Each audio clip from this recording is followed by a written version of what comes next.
oyo alobi zamba disparaît, ça veut dire tout simplement ba conséquences sur le changement climatique. Yango wana stratégie ya lelo ezali toyeba na niveau ba ville ya minene consommation ezali ndenge nini, et puis banani basalaka musala wana, est-ce que certains privés l'état na biso ou bien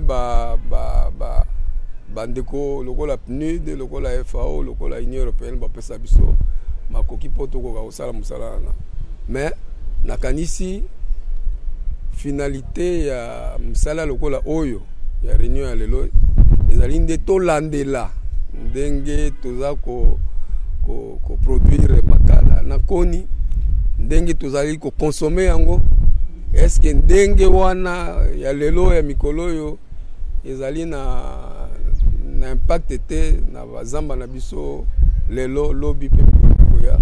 Donc au baloba na lopoto ya français tokoka ko encadrer activité wana pona bolamu ya bana mboka, mais aussi pona bolamu po bazamba na biso lelo et disparaître.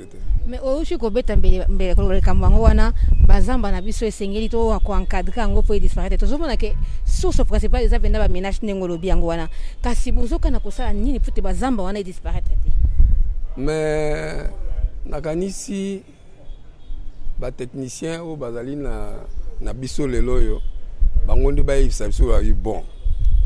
Soki tokati koni na zamba te, soki tosali makala na zamba te, tokosala tokozwa litomba ou bien tokoki kosala musala ndenge nini ngana okopesa minonda kisa olonda banzete.